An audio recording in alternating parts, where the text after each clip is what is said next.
Bonjour, chers Côte d'Ivoire, chers frères et sœurs, chers amis, chers compatriotes ivoiriens, vous qui aimez la justice, vous qui défendez les droits de l'homme, vous qui êtes militants contre, n'est-ce pas, les crimes contre l'humanité, je vous salue. Je suis Léopold Sétabourin, voilà, je suis l'écrivain. Je suis également militant politique, responsable politique de leader, le parti politique fondé par le professeur Mamadou Koulibaly. Le professeur Mamadou Koulibaly a été candidat à l'élection présidentielle du 31 octobre 2020 en Côte d'Ivoire. Chers compatriotes ivoiriens, chers panafricains, chers militants des leaders, soyez salués. Je salue donc toute la direction du parti, des leaders bien évidemment. Je salue avec révérence la présidente Monique Bekia. La présidente Monique Bekia, c'est pour nous l'exemple, n'est-ce pas, qu'une femme peut diriger un parti qui a des ambitions, n'est-ce pas, des ambitions nationales, un parti qui aspire, n'est-ce pas, à diriger la Côte d'Ivoire, mais surtout un parti qui aspire à construire la Côte d'Ivoire, Véritablement, elle m'inspire, la présidente donc, des leaders. Pour moi, elle est un modèle de leadership pour, n'est-ce pas, les femmes, les jeunes filles. Avant de passer à mon intervention aujourd'hui, je veux juste rappeler, n'est-ce pas, à tous les militants des leaders, à tous les sympathisants, les sympathisants leaders, à tous les partisans que le 6e Conseil national aura lieu, bien évidemment le 20 mars prochain. Et vous êtes tous invités. Tous ceux qui pensent, qui veulent être membre de leaders, qui ne savent pas comment faire, mais vous avez une opportunité le 20 mars en venant donc assister à Leader House, donc au siège de leader, bien évidemment au Conseil national qui se tiendra, qui permettra donc de réfléchir un certain nombre de situations et puis de faire des projections pour, n'est-ce pas, le futur, l'avenir du parti et surtout la Côte d'Ivoire. Chers amis, j'interviens aujourd'hui tout simplement parce qu'en tant que responsable leader, je reste convaincu par les retours que nous avons que la quasi-totalité des responsables leaders en Côte d'Ivoire et dans la diaspora sont interpellés, sont alertés, sont contactés par les Ivoiriens, par des Africains, par des démocrates. Pourquoi? Tout simplement parce qu'ils veulent avoir des informations sur le professeur Mamadou Koulibaly, sur le candidat Mamadou Koulibaly, parce que depuis quelque temps, il n'y a plus de mission de Mamadou Koulibaly, parce qu'il y a un retrait de Mamadou Koulibaly. Donc beaucoup s'interrogent sur son état de santé, ils se posent la question, est-ce qu'il va bien, je vais dire santé parlant, est-ce qu'au niveau moral, il a le moral, est-ce qu'il est toujours déterminé, est-ce qu'il a l'appétit politique, est-ce qu'il est engagé pour toujours le même challenge, celui donc de faire la politique autrement, de gouverner la Côte d'Ivoire autrement, celui d'être président de la République de la Côte d'Ivoire. Est-ce que Mamadou Koulibaly, n'est-ce pas, je vais dire, politiquement est mort? Est-ce qu'il s'est retiré? Qu'est-ce qui se passe? Donc, je vais répondre à ces trois préoccupations-là, mais très rapidement. Premièrement, Mamadou Koulibaly se porte bien. Je comprends les Ivoiriens, je comprends les Ivoiriennes, je comprends en tout cas tous ceux qui observent la scène politique ivoirienne. Pourquoi? Parce que aujourd'hui, je dirais la mode, ce sont donc les morts. Là encore, je serai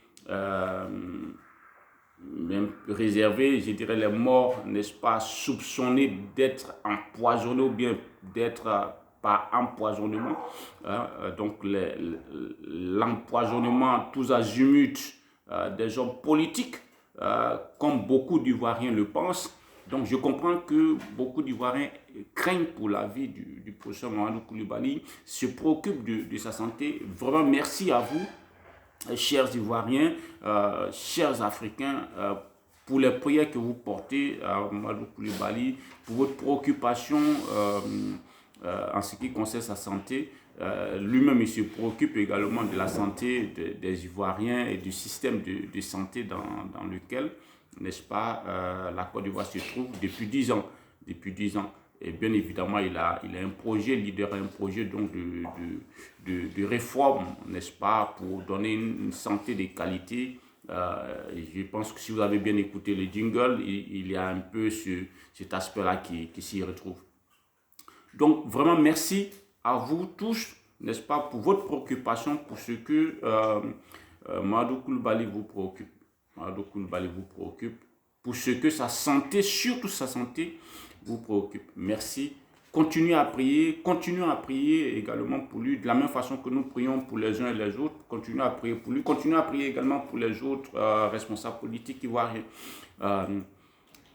Deuxième réponse concernant la politique, l'aspect politique. Est-ce que c'est un retrait de la vie politique? Non, ce n'est pas un retrait de la vie politique.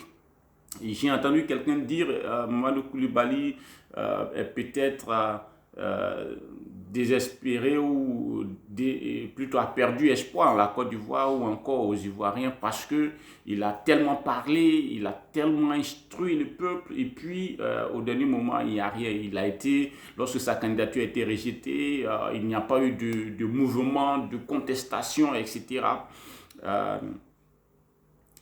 Rassurez-vous, Mamadou Coulibaly ne s'est pas retiré politiquement. Mamadou Coulibaly est professeur, il est enseignant.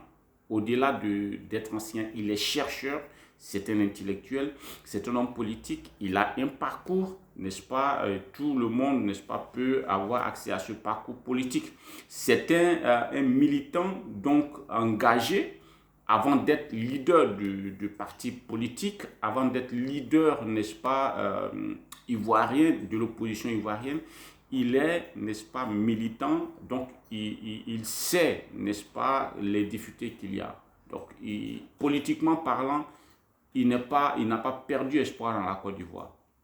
Il n'a pas perdu espoir dans la Côte d'Ivoire. Lorsque vous êtes en plein combat, en pleine lutte pour le bien-être du peuple, lorsque des hommes et des femmes militent à vos côtés, vous avez des milliers de sympathisants sur tout le territoire ivoirien, je dirais le million de sympathisants. Lorsque vous avez des hommes et des femmes qui vous écoutent en dehors de la Côte d'Ivoire, n'est-ce pas, vous ne pouvez pas désespérer du bien-être ou du mieux-être, n'est-ce pas, du peuple. Vous ne pouvez pas désespérer d'un changement de situation. Vous ne pouvez pas désespérer d'une prise de conscience réelle et d'un engagement total donc du peuple. Pour le peuple de Côte d'Ivoire, Mamadou Coulibaly a encore espoir au peuple de Côte d'Ivoire. Il ne va pas désespérer du peuple ivoirien. Lui-même, il a dit, malgré je dirais, la corruption, malgré le népotisme, malgré le rattrapage ethnique, malgré cette insécurité galopante aujourd'hui, on l'a vu, hein, 8 tonnes de drogue en Côte d'Ivoire, du poison, n'est-ce pas, qui part à partir de la Côte d'Ivoire. Malgré tous ces ingrédients-là, n'est-ce pas, je ne parlerai pas des malversations, de la corruption cancéreuse, je ne parlerai pas non plus, n'est-ce pas, des détournements de fonds abusifs, et puis je dirais exponentiels qu'on observe, n'est-ce pas, partout en Côte d'Ivoire. Malgré tout ça, Mamadou Coulibaly vous dit, il ne faut pas désespérer, ni des hommes politiques, parce qu'il y a de la bonne graine. Il ne faut pas désespérer du peuple de Côte d'Ivoire, il ne faudra pas désespérer de la gouvernance ivoirienne. Donc Mamadou Coulibaly ne désespère pas des Ivoiriens non plus. il est à son poste, il continue son combat, il continue d'instruire le peuple. Mamadou Coulibaly continuera donc de parler au peuple de Côte d'Ivoire, continuera d'instruire le peuple de Côte d'Ivoire. Moralement parlant, est-ce qu'il est déçu, abattu? Non, il n'est pas déçu, il n'est pas abattu. Parce que comme je l'ai dit, c'est un intellectuel, c'est un chercheur, c'est quelqu'un qui est au contact avec la population, c'est quelqu'un qui a un parcours politique. Donc par conséquent, il n'est pas abattu, il n'est pas désespéré, il n'est pas déçu, etc. Il est constant.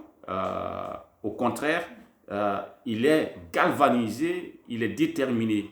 Il continue à être engagé, il continue à porter un projet de société. Mamadou Coulibaly continuera donc à instruire le peuple. Parce que Rome n'a pas été construit en un jour. Et donc, il sait pertinemment que la partie la plus difficile pour un leader, c'est d'instruire. C'est, n'est-ce pas, de former le peuple. Vous savez, et ça, lorsqu'on regarde un peu dans la Bible nous dit que Moïse a pris 40 années pour instruire une nouvelle génération, n'est-ce pas, des enfants d'Israël. 40 années. Je ne dis pas que nous allons faire 40 années, mais si nous devons faire 40 années, ça ne sera pas dans un désert. Au contraire, nous transformerons donc en ces 40 années-là le désert en je dirais, en une vallée, n'est-ce pas, rutilante.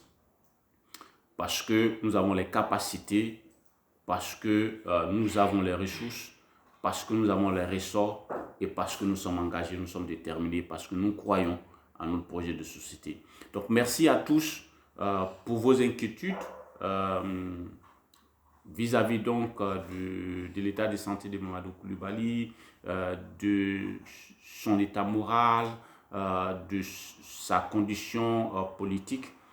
Je vous dis donc, je vous rassure et puis je vous dis à très bientôt pour, n'est-ce pas, d'autres sujets sur lesquels